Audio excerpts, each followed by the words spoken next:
평생을 착하게 살아오신 분이 계실 겁니다. 남에게 피해 주지 않으려고 애썼고 언제나 이해하는 쪽이었고 참는 것이 습관이 된 분들 말입니다. 그런데 정작 지금 마음속에는 설명하기 어려운 공허함이 있지 않으신가요? 왜 착하게 살았는데 마음은 오히려 더 비어 있는 것일까요?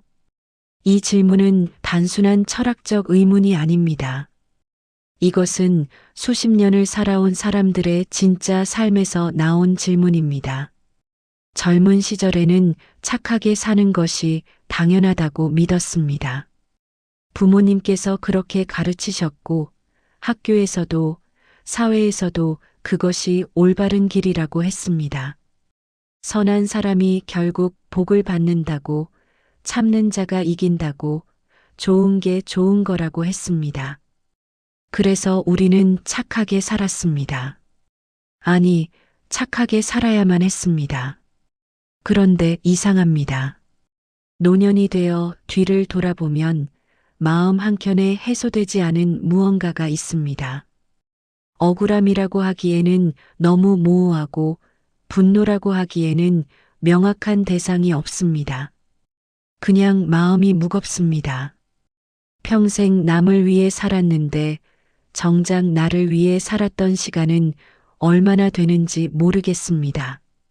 내가 원했던 것, 내가 진짜 하고 싶었던 것, 내가 진심으로 좋아했던 것들은 언제나 뒷전이었습니다. 왜냐하면 착한 사람은 자신보다 남을 먼저 생각해야 했으니까요. 이런 이야기를 하면 누군가는 이렇게 말할지도 모릅니다. 그래도 착하게 산 건 좋은 일 아니냐고, 그게 뭐가 문제냐고 말입니다. 하지만 그렇게 말하는 사람들은 대개 착하게 살지 않은 사람들입니다. 진짜 착하게 살아온 사람들은 압니다. 착함이 때로는 올가미가 된다는 것을, 선함이 때로는 족쇄가 된다는 것을 말입니다. 우리는 착함이라는 이름으로 스스로를 묶어왔습니다. 그리고 그 묶인 채로 평생을 살아왔습니다. 혹시 이런 경험이 있으신가요? 누군가와 갈등이 생겼을 때 상대방은 목소리를 높이는데 나는 침묵했습니다. 왜냐하면 싸우는 것은 나쁜 것이고 착한 사람은 싸우지 않는다고 배웠으니까요. 누군가 부당한 요구를 했을 때 거절하고 싶었지만 결국 들어주었습니다. 왜냐하면 거절하는 것은 매정한 것이고 착한 사람은 매정하면 안 된다고 생각했으니까요. 누군가 나를 이용했을 때조차 화를 내지 못했습니다. 왜냐하면 화를 내는 것은 옹졸한 것이고 착한 사람은 옹졸하면 안 된다고 믿었으니까요. 그렇게 수십 년이 지났습니다. 그리고 이제야 깨닫습니다. 내가 착하게 산 것이 아니라 착하게 살도록 강요받았다는 것을, 내가 선한 것이 아니라 선해야만 했다는 것을, 그것은 선택이 아니라 의무였고 미덕이 아니라 짐이었습니다. 그 짐을 평생 지고 살아왔는데 이제야 그 무게를 느끼는 겁니다. 더 이상한 것은 후회가 악하게 산 사람에게 남는 것이 아니라 착하게 산 사람에게 남는다는 사실입니다. 자기 뜻대로 살았던 사람, 남의 눈치를 보지 않았던 사람, 원하는 것을 위해 싸웠던 사람들은 의외로 후회가 적습니다. 반면 항상 참았던 사람, 언제나 이해했던 사람, 늘 양보했던 사람들의 가슴에는 후회가 더 많이 쌓여 있습니다. 왜일까요? 그것은 착하게 산 사람들이 정작 자신의 삶을 살지 못했기 때문입니다. 오늘 이 영상에서는 바로 이 이야기를 하려고 합니다. 왜 착함이 우리를 구원하지 못했는지, 왜 선함이 오히려 우리를 지치게 했는지를 말입니다.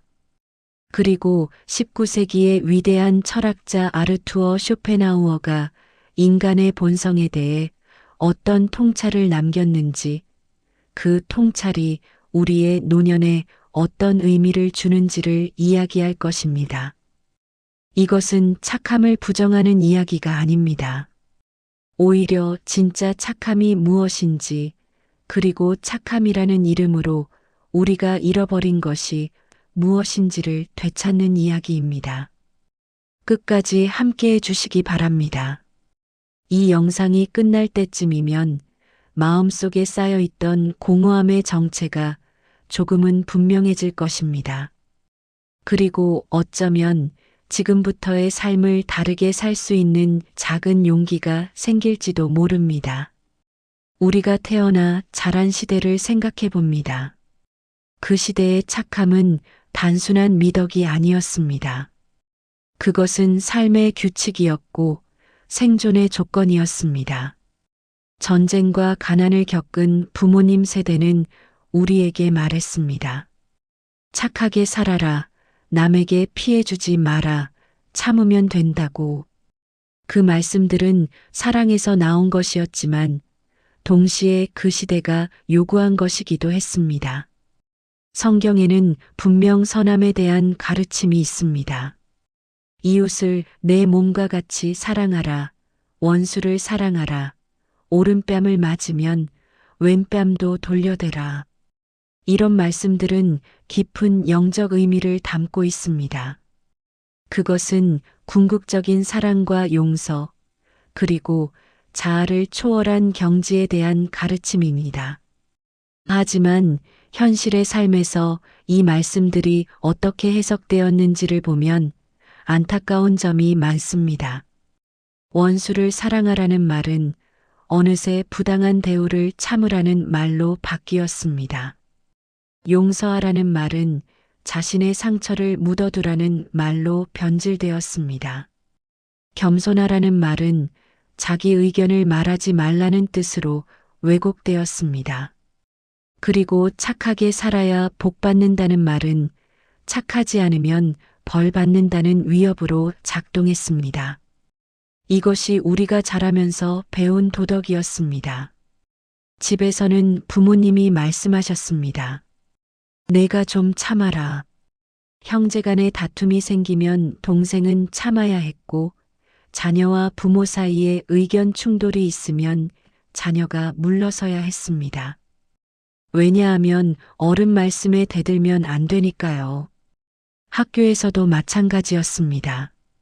선생님 말씀에 반박하면 버릇없는 아이가 되었고, 친구들 사이에서 자기 주장을 강하게 하면 유난스러운 아이가 되었습니다.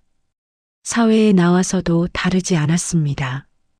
직장에서 상사의 부당한 지시에 이의를 제기하면 조직에 맞지 않는 사람이 되었고, 동료들과의 관계에서 자기 권리를 주장하면 이기적인 사람으로 낙인 찍혔습니다. 좋은 게 좋은 거다. 이 말을 얼마나 많이 들었는지 모릅니다. 갈등이 생기면 누군가는 이 말을 꺼냈습니다. 그 말은 표면적으로는 화합을 권하는 것 같지만 실제로는 침묵을 강요하는 말이었습니다.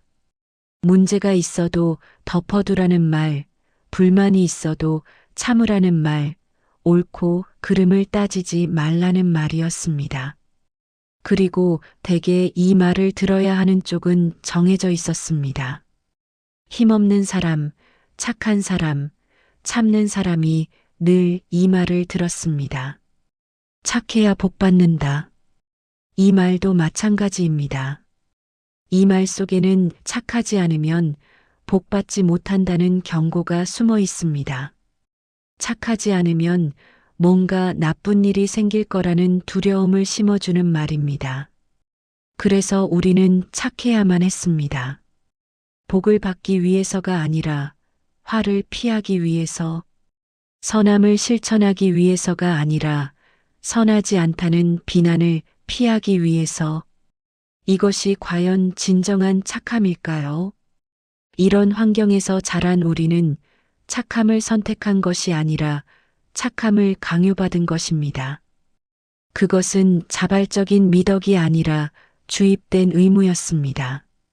그래서 우리의 착함에는 기쁨이 없었습니다. 누군가를 돕고 나서도 뿌듯함보다는 피곤함이 남았습니다. 양보하고 나서도 만족감보다는 허탈함이 남았습니다. 참고 나서도 평화로움보다는 분함이 남았습니다. 왜냐하면 그것은 내가 원해서 한 것이 아니라 해야만 해서 한 것이었으니까요. 더 안타까운 것은 이렇게 강요된 착함이 결국 가장 착한 사람들을 가장 많이 다치게 했다는 사실입니다. 왜냐하면 착한 사람들은 이 규칙을 진심으로 받아들였기 때문입니다. 다른 사람들은 필요할 때만 착한 척을 하다가 자기 이익이 걸리면 태도를 바꿨습니다. 하지만 진짜 착한 사람들은 언제나 일관되게 착했습니다. 그래서 언제나 침묵하는 쪽이었고, 언제나 이해하는 쪽이었고, 언제나 상처받는 쪽이었습니다. 생각해보면 착함을 무기로 삼은 사람들이 있었습니다. 그들은 착하라는 도덕을 다른 사람에게 요구하면서 정작 자신은 그 도덕을 지키지 않았습니다. 부모는 자녀에게 효도를 강요하면서 정작 자녀의 마음은 헤아리지 않았습니다. 상사는 부하에게 헌신을 요구하면서 정작 부하의 노고는 인정하지 않았습니다. 배우자는 상대에게 희생을 당연시하면서 정작 자신은 희생하지 않았습니다. 이런 사람들에게 착함의 도덕은 자신을 위한 도구였습니다. 그리고 그 도구에 의해 상처받은 것은 언제나 진짜 착한 사람들이었습니다. 지금 돌이켜보면 그 시대의 도덕은 불완전했습니다. 착함만을 강조하고 그 착함을 어떻게 지켜야 하는지는 가르쳐 주지 않았습니다. 선함을 권하면서 그 선함이 이용당할 때 어떻게 대처해야 하는지는 알려주지 않았습니다. 참음을 미덕이라 했지만 참지 말아야 할 때가 언제인지는 말해주지 않았습니다. 그래서 우리는 무방비 상태로 세상에 나갔고 상처를 받을 수밖에 없었습니다. 이제 불편하지만 꼭 해야 할 이야기를 하겠습니다. 세상에는 사람의 얼굴을 하고 있지만 사람답게 행동하지 않는 존재들이 있습니다. 저는 여기서 특정한 누군가를 비난하려는 것이 아닙니다. 다만 오랜 세월을 살아오면서 많은 분들이 경험했을 어떤 유형의 사람들에 대해 이야기하려는 것입니다. 이것을 알아야만 왜 우리의 착함이 때때로 상처가 되어 돌아왔는지를 이해할 수 있습니다. 사람다움이란 무엇일까요?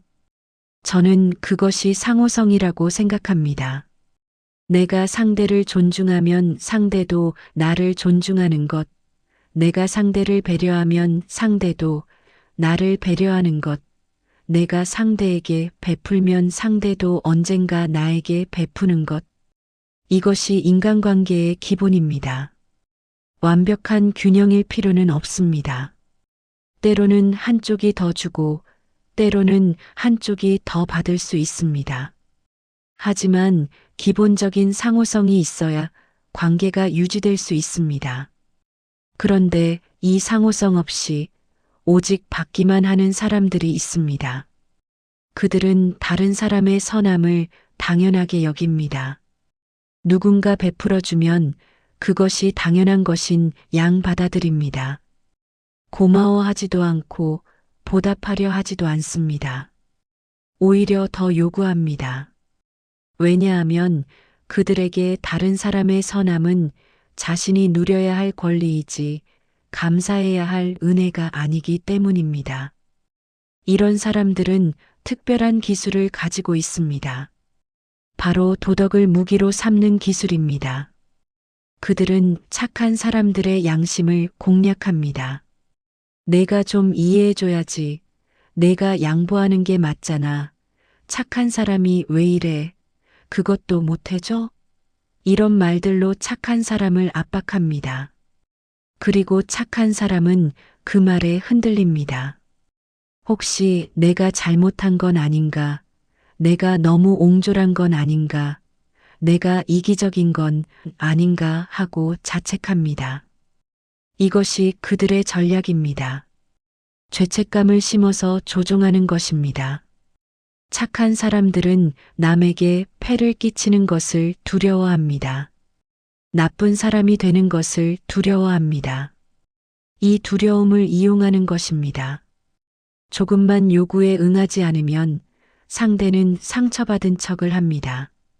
내가 나를 이렇게 대하냐? 그동안 내가 뭘 잘못했냐? 이제 나한테 이런 거냐? 이런 말들로 착한 사람의 죄책감을 자극합니다. 그러면 착한 사람은 다시 굴복합니다. 아, 내가 잘못했나 보다 하면서 말입니다. 이런 경험이 있으신가요? 분명히 상대가 잘못했는데 어느새 내가 사과하고 있던 경험 말입니다. 분명히 내가 피해자인데 어느새 내가 가해자처럼 느껴지던 경험 말입니다. 이것이 조종의 결과입니다. 상대는 교묘하게 상황을 뒤집어서 착한 사람이 죄책감을 느끼도록 만듭니다. 그리고 착한 사람은 그 죄책감 때문에 더 양보하고, 더 참고, 더 희생합니다. 또 다른 유형이 있습니다. 이중잣대를 가진 사람들입니다. 그들은 자신에게는 한없이 관대하고 남에게는 한없이 엄격합니다. 자신이 실수하면 누구나 실수할 수 있다고 합니다. 하지만 남이 실수하면 어떻게 그럴 수가 있냐고 비난합니다. 자신이 약속을 어기면 어쩔 수 없는 사정이 있었다고 합니다. 하지만 남이 약속을 어기면 신뢰할 수 없는 사람이라고 단정합니다. 자신의 요구는 당연한 권리이지만 남의 요구는 무리한 부탁입니다. 이런 사람들 앞에서 착한 사람은 늘 불리합니다. 왜냐하면 착한 사람은 그 이중잣대를 인정해버리기 때문입니다. 상대가 자신에게 관대하면 나도 상대에게 관대해야지 하고 생각합니다. 상대가 나에게 엄격하면 내가 뭔가 잘못했나 보다 하고 생각합니다. 이렇게 착한 사람은 늘 손해를 봅니다. 상대의 이중잣대를 공정한 기준인 양 받아들이기 때문입니다. 또한 겉과 속이 다른 사람들이 있습니다. 표면적으로는 친절하고 상냥하지만 뒤에서는 다른 행동을 합니다. 면전에서는 칭찬을 하다가 등 뒤에서는 비난을 합니다. 함께 있을 때는 이해한다고 하다가 없는 자리에서는 험담을 합니다. 도움이 필요할 때는 애절하게 부탁하다가 자신의 도움이 필요할 때는 모른 척합니다. 이런 사람들 앞에서 착한 사람은 늘 속습니다. 왜냐하면 착한 사람은 상대의 말을 진심으로 받아들이기 때문입니다.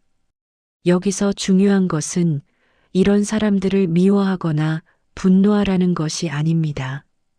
그들도 어쩌면 그렇게밖에 살 수 없는 사람들일 수 있습니다.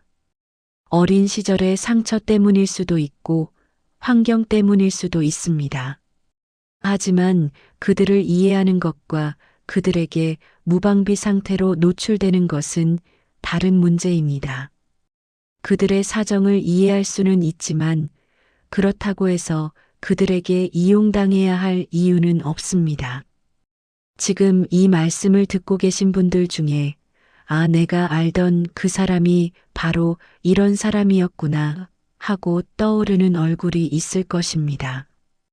그것을 깨닫는 것이 중요합니다. 왜냐하면 그래야만 앞으로 비슷한 사람을 만났을 때 미리 알아볼 수 있기 때문입니다. 그리고 이미 지나간 일에 대해서도 조금 마음이 편해질 수 있습니다. 내가 바보여서 당한 것이 아니라 상대가 그런 사람이었기 때문에 그랬던 것임을 알 수 있으니까요.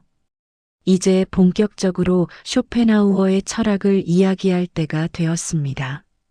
아르투어 쇼펜하우어는 19세기 독일의 철학자로 인간의 본성에 대해 누구보다 솔직하고 냉철한 시선을 가졌던 사람입니다. 그의 철학은 때로 비관적으로 보일 수 있지만 저는 그것이 오히려 현실적인 지혜라고 생각합니다. 왜냐하면 세상을 있는 그대로 보아야만 그 세상 속에서 어떻게 살아야 할지를 알 수 있기 때문입니다. 쇼펜하우어는 인간이 본래 선하다는 믿음을 거부했습니다. 많은 철학자들과 종교적 가르침은 인간의 본성이 선하다고 말합니다. 인간은 원래 착하게 태어났는데 사회나 환경이 그것을 망친다고 합니다. 하지만 쇼펜하우어는 달랐습니다. 그는 인간 본성의 깊은 곳에 이기심이 있다고 보았습니다. 인간은 기본적으로 자신의 이익을 추구하며 다른 사람의 이익은 부차적인 것이라고 했습니다. 이것이 잔인하게 들릴 수 있습니다. 하지만 솔직하게 생각해 봅시다. 우리 주변의 인간관계를 보면 쇼펜하우어의 말이 틀리지 않음을 알 수 있습니다. 사람들은 대개 자신에게 이익이 될 때 친절합니다. 자신에게 필요한 것이 있을 때 찾아옵니다. 물론 순수한 선의도 있습니다. 하지만 그것이 전부가 아닙니다. 인간관계에는 언제나 이해관계가 얽혀 있습니다. 이것을 인정하는 것이 냉소적인 것이 아닙니다. 이것을 인정하는 것이 현실적인 것입니다. 쇼펜하우어는 또한 도덕이 인간의 본성을 바꾸지 못한다고 했습니다. 도덕은 행동을 규제할 수는 있지만 마음까지 바꾸지는 못합니다. 사람들은 도덕적으로 행동하라고 배웁니다. 그래서 표면적으로는 도덕적으로 행동합니다. 하지만 마음속에서는 여전히 이기적인 욕망이 움직이고 있습니다. 기회가 되면 혹은 들키지 않을 것 같으면 그 욕망이 표출됩니다. 이것이 인간입니다. 그렇다면 도덕은 무의미한 것일까요? 그렇지 않습니다. 쇼펜하우어도 도덕의 가치를 부정하지는 않았습니다. 다만 도덕에 대해 환상을 가지지 말라고 한 것입니다. 도덕은 사회를 유지하기 위한 규칙입니다. 그것은 필요한 것입니다. 하지만 도덕이 모든 사람의 마음을 선하게 만들 것이라고 기대하면 안 됩니다. 도덕을 이용하는 사람들이 있다는 것을, 도덕을 무기로 삼는 사람들이 있다는 것을 알아야 합니다. 쇼펜하우어의 가장 중요한 통찰 중 하나는 무조건적인 친절이 오히려 해로울 수 있다는 것입니다. 모든 사람에게 무조건 친절하면 그 친절을 악용하는 사람들에게 문을 열어주는 것입니다. 모든 것을 무조건 용서하면 잘못을 저지르는 사람들에게 면죄부를 주는 것입니다. 모든 상황에서 무조건 참으면 자신을 상처 입히는 사람들에게 허락을 주는 것입니다. 여기서 중요한 점이 있습니다. 쇼펜하우어는 친절 자체를 부정한 것이 아닙니다. 그는 무조건적인 친절의 위험성을 경고한 것입니다. 친절은 분별력과 함께해야 합니다. 누구에게 친절을 베풀 것인지, 어느 정도까지 친절을 베풀 것인지를 판단할 수 있어야 합니다. 그 판단 없이 모든 사람에게 똑같이 친절하면 결국 가장 선한 사람이 가장 많이 이용당합니다. 이 말씀을 들으면서 혹시 내가 너무 예민했던 건가 하고 자책하셨던 분들이 계실 것입니다. 누군가에게 상처받고서도 내가 너무 예민한가 보다, 내가 마음이 좁은가 보다 하고 자책하셨던 분들 말입니다. 쇼펜하우어의 철학을 통해 말씀드리고 싶습니다. 그것은 예민함이 아니었습니다. 그것은 정상적인 반응이었습니다. 문제는 상대에게 있었습니다. 세상이 이상했던 것이지 여러분이 이상했던 것이 아닙니다. 쇼펜하우어는 이런 말도 했습니다. 고슴도치 딜레마라고 불리는 유명한 비유입니다. 추운 겨울날 고슴도치들이 서로의 온기를 나누려고 모입니다. 하지만 너무 가까이 가면 서로의 가시에 찔립니다. 그래서 적당한 거리를 유지해야 합니다. 인간관계도 마찬가지라는 것입니다. 너무 멀면 외롭고 너무 가까우면 상처받습니다. 적당한 거리, 적당한 친밀함이 필요합니다. 이 고슴도치 딜레마는 착하게 산 사람들에게 특히 의미 있는 가르침입니다. 착한 사람들은 대개 거리를 두지 못합니다. 상대가 다가오면 받아주고, 상대가 요구하면 들어주고, 상대가 기대면 안아줍니다. 그래서 상처를 받습니다. 상대의 가시에 찔립니다. 하지만 그것을 표현하지 못합니다. 왜냐하면 표현하면 상대가 상처받을까봐, 관계가 틀어질까봐 두렵기 때문입니다. 쇼펜하우어의 철학은 이렇게 말합니다. 거리를 두어도 됩니다. 모든 사람을 똑같이 가까이 하지 않아도 됩니다. 어떤 사람과는 가깝게, 어떤 사람과는 멀리. 그것은 차별이 아니라 지혜입니다. 그것은 냉정함이 아니라 현명함입니다. 자신을 보호하면서도 관계를 유지하는 방법입니다. 이제 중요한 구분을 해야 할 때입니다.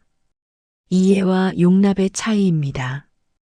이 두 가지는 비슷해 보이지만 전혀 다른 것입니다. 그리고 이 차이를 아는 것이 앞으로의 삶을 훨씬 편안하게 만들어줄 것입니다. 이해란 상대의 입장을 알아주는 것입니다. 상대가 왜 그렇게 행동했는지, 어떤 사정이 있는지, 무엇을 느끼는지를 파악하는 것입니다. 이해는 지적인 활동입니다. 상대의 관점에서 상황을 바라보는 것입니다.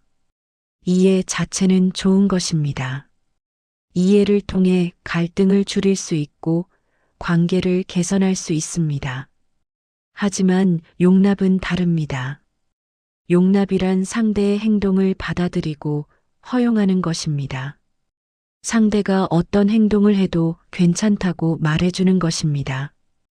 용납은 행동에 대한 승인입니다. 그리고 여기서 문제가 생깁니다. 우리는 종종 이해와 용납을 혼동합니다. 상대를 이해하니까 상대의 행동도 용납해야 한다고 생각합니다. 하지만 그렇지 않습니다. 예를 들어 봅시다. 누군가 내게 상처 주는 말을 했습니다. 나는 그 사람의 사정을 이해할 수 있습니다. 아, 저 사람이 요즘 힘든 일이 있구나. 그래서 예민해져 있구나. 평소 같으면 저렇게 말하지 않았을 텐데. 이렇게 이해할 수 있습니다. 하지만 그렇다고 해서 그 상처 주는 말을 용납할 필요는 없습니다. 이해는 했지만 그래도 그것은 상처였고 그래도 그것은 잘못이라고 말할 수 있습니다. 착하게 산 사람들의 문제는 이해를 용납으로 자동 변환한다는 것입니다. 상대를 이해하면 자동으로 상대를 용납합니다. 상대의 사정을 알면 자동으로 상대의 행동을 받아들입니다. 그래서 상처를 받아도 표현하지 못하고 잘못을 당해도 지적하지 못합니다. 왜냐하면 상대를 이해하니까요. 상대의 사정을 아니까요. 하지만 이것이 반복되면 어떻게 될까요? 내 상처는 계속 쌓입니다. 내 권리는 계속 침해됩니다. 내 경계는 계속 무너집니다. 그리고 어느 날 돌아보면 나는 텅 비어 있습니다. 왜냐하면 남을 이해하느라 나를 돌보지 못했기 때문입니다. 남을 용납하느라 나를 보호하지 못했기 때문입니다. 그래서 말씀드리고 싶습니다. 이해와 용납은 분리할 수 있습니다. 아니, 분리해야 합니다.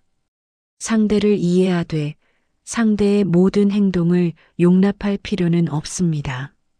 상대의 사정을 알되 그 사정이 나를 상처 입힐 권리를 주지는 않습니다. 이것을 아는 것이 중요합니다. 또 하나 중요한 것이 있습니다. 친절이 의무가 되는 순간 그것은 더 이상 친절이 아니라는 것입니다. 진정한 친절은 자발적인 것입니다. 내가 원해서, 내가 기꺼이, 내가 즐거운 마음으로 하는 것입니다.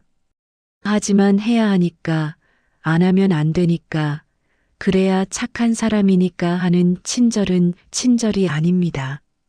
그것은 의무이고 짐이고 노동입니다. 그리고 이런 강요된 친절은 결국 폭력이 됩니다. 나 자신에 대한 폭력입니다. 내 감정을 무시하고 내 필요를 억누르고 내 경계를 허무는 폭력입니다. 착함이라는 이름으로, 선함이라는 이름으로 우리는 스스로에게 폭력을 가해왔습니다.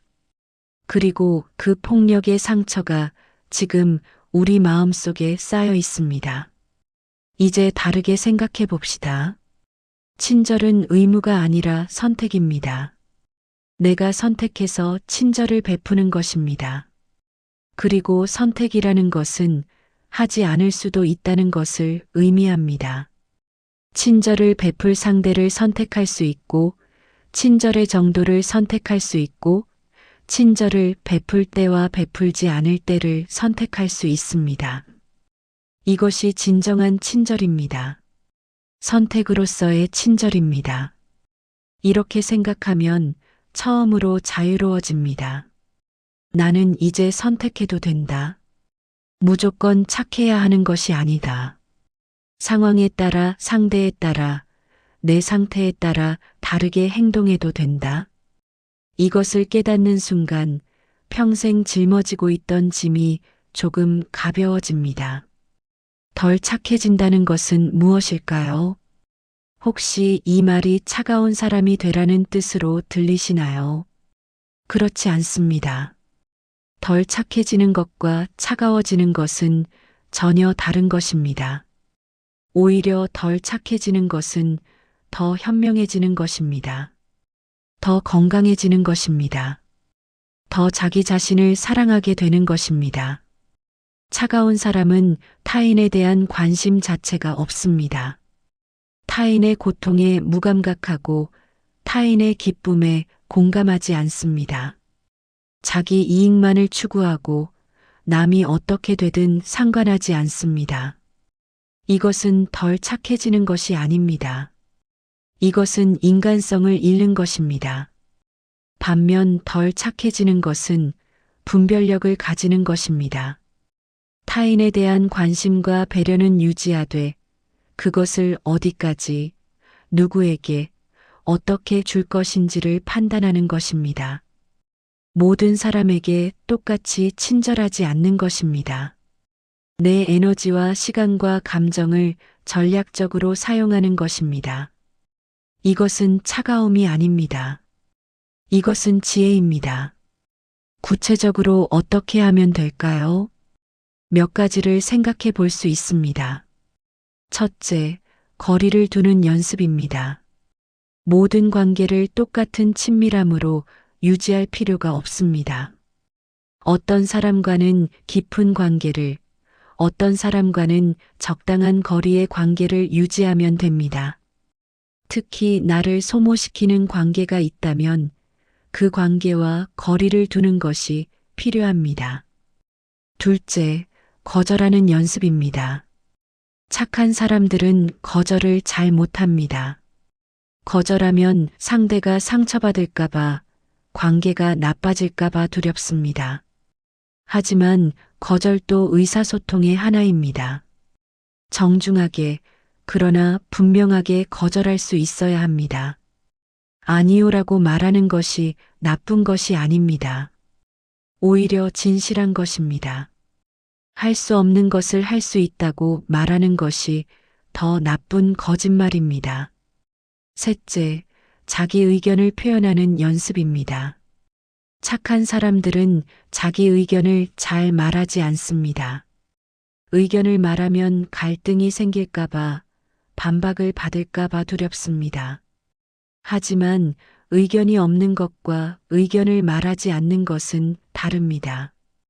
우리에게도 생각이 있고 판단이 있습니다.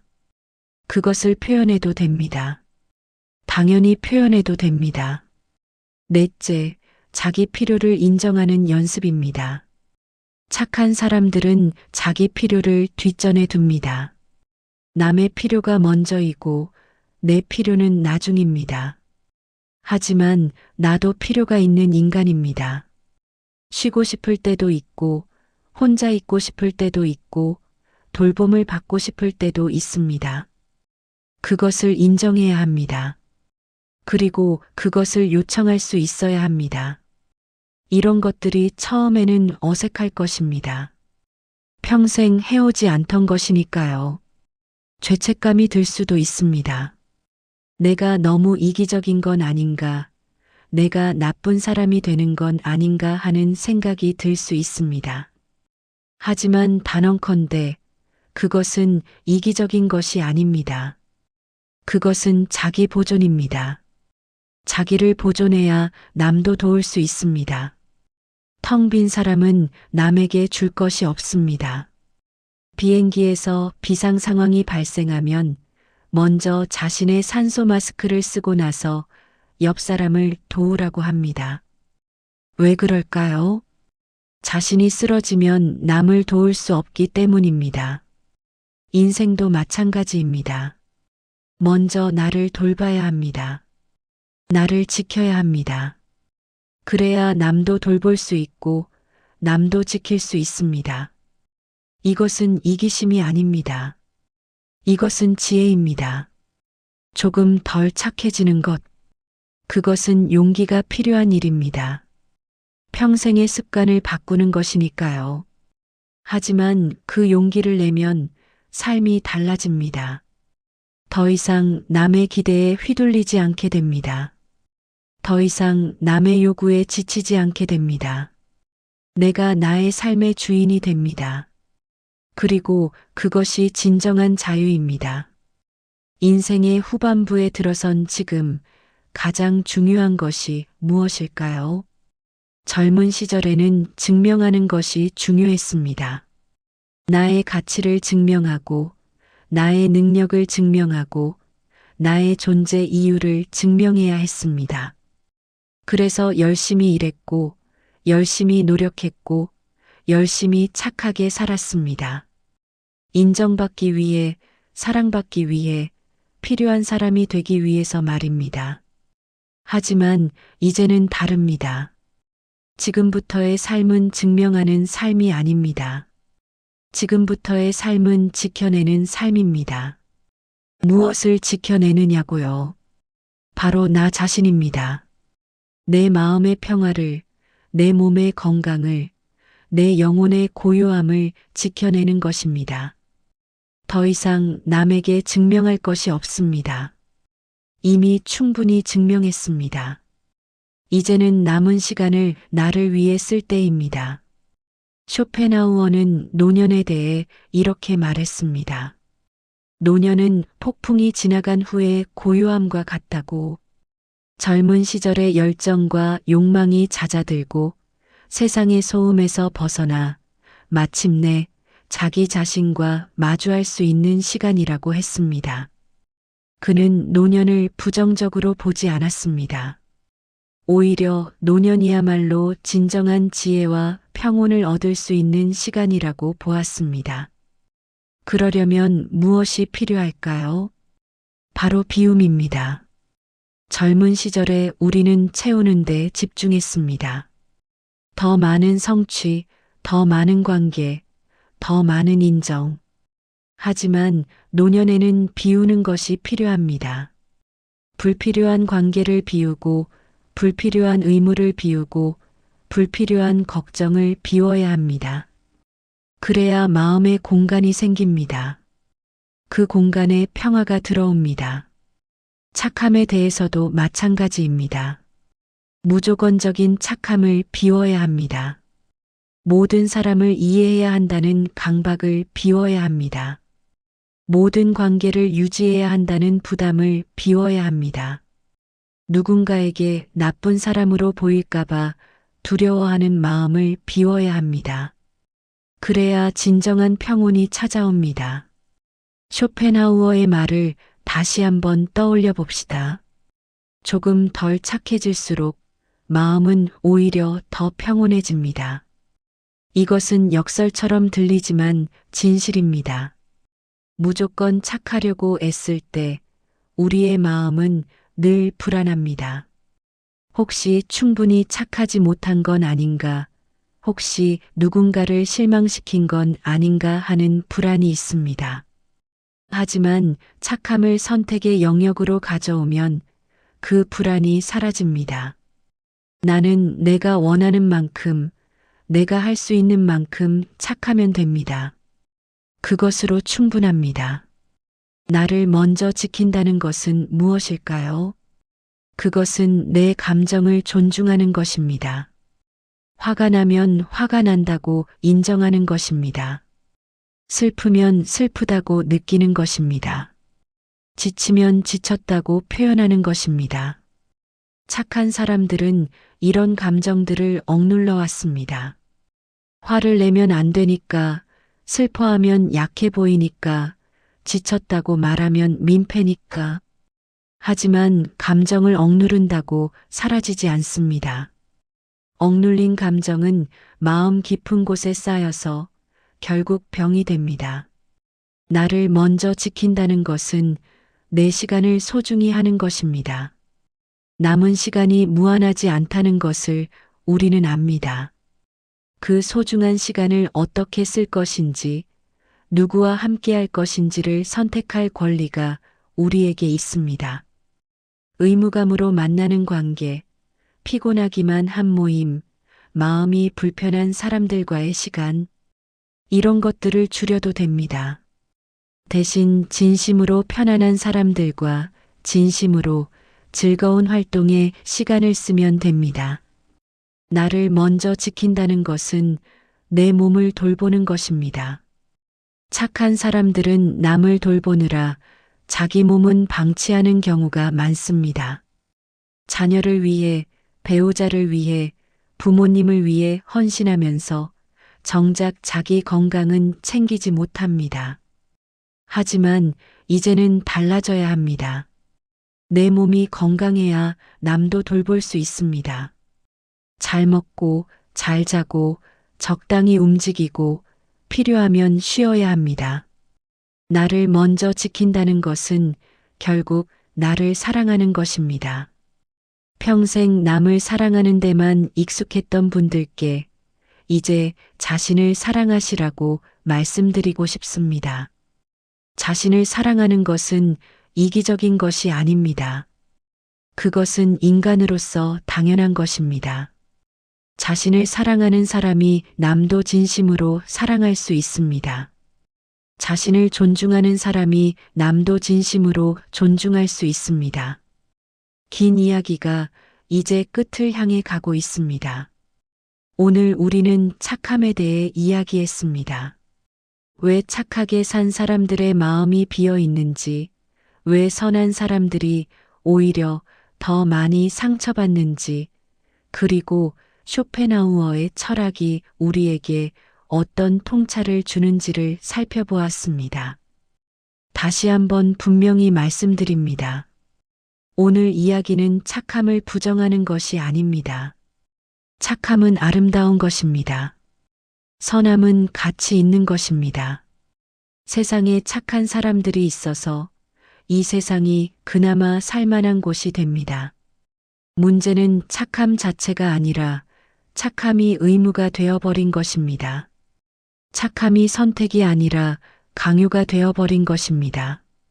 이제 착함을 다시 정의해 봅시다. 진정한 착함은 무조건적인 희생이 아닙니다. 진정한 착함은 분별력 있는 배려입니다. 누구에게, 언제, 어떻게 베풀 것인지를 판단할 수 있는 것입니다. 자신을 소모시키지 않으면서 남을 돕는 것입니다. 자신의 경계를 지키면서 관계를 유지하는 것입니다. 이것이 건강한 착함입니다. 이것이 지속 가능한 선함입니다. 그리고 이제는 모든 사람에게 이해받지 않아도 됩니다. 젊은 시절에는 모든 사람에게 좋은 사람으로 보이고 싶었습니다. 누군가에게 미움받는 것이 두려웠습니다. 하지만 지금은 압니다. 모든 사람에게 좋은 사람이 되는 것은 불가능합니다. 그리고 그럴 필요도 없습니다. 내가 소중히 여기는 사람들, 나를 진심으로 아껴주는 사람들에게 좋은 사람이면 충분합니다. 나머지 사람들의 평가는 그다지 중요하지 않습니다. 모든 관계를 붙잡지 않아도 됩니다. 관계는 왔다가 갑니다. 어떤 관계는 평생 가고 어떤 관계는 한때만 의미가 있습니다. 인연이 닿은 관계를 억지로 붙잡지 않아도 됩니다. 나를 힘들게 하는 관계를 의무감으로 유지하지 않아도 됩니다. 관계가 끝나도 괜찮습니다. 오히려 그 빈자리에 더 좋은 관계가 들어올 수 있습니다. 자신을 존중하는 선택이 가장 인간다운 삶입니다. 우리는 오랫동안 자기 희생을 미덕으로 배워왔습니다. 나를 낮추고 남을 높이는 것이 착한 것이라고 배웠습니다. 하지만 이제는 생각이 다릅니다. 자신을 존중하는 것이야말로 가장 인간다운 것입니다. 자신의 가치를 아는 것, 자신의 필요를 인정하는 것, 자신의 한계를 받아들이는 것. 이것이 진정한 성숙입니다. 이것이 진정한 지혜입니다. 쇼펜하우어는 평생을 세상의 본질을 탐구하며 살았습니다. 그의 철학은 때로 어둡고 비관적으로 보이지만 그 안에는 깊은 통찰과 지혜가 있습니다. 그는 세상을 있는 그대로 보라고 했습니다. 인간을 있는 그대로 보라고 했습니다. 그래야만 그 세상에서 그 인간들 사이에서 어떻게 평온하게 살 수 있는지를 알 수 있다고 했습니다. 오늘 이 영상이 여러분의 마음에 작은 변화를 일으켰기를 바랍니다. 평생 짊어져온 착함의 짐이 조금 가벼워졌기를 바랍니다. 마음속에 쌓여있던 억울함과 공허함의 정체가 조금은 분명해졌기를 바랍니다. 그리고 앞으로의 삶을 조금 다르게 살 수 있는 용기가 생겼기를 바랍니다. 마지막으로 한 말씀 드리고 싶습니다. 여러분은 충분히 착하게 사셨습니다. 충분히 참으셨고, 충분히 이해하셨고, 충분히 희생하셨습니다. 이제 그만해도 됩니다. 이제 스스로에게 친절해져도 됩니다. 이제 자기 자신을 먼저 돌봐도 됩니다. 그것이 이기적인 것이 아닙니다. 그것이 살아남는 것입니다. 그것이 인간으로 사는 것입니다. 평생을 다른 사람의 마음을 지켜주느라 애썼습니다. 이제는 자신의 마음을 지켜도 됩니다. 그것이 가장 늦었지만 가장 중요한 착함입니다.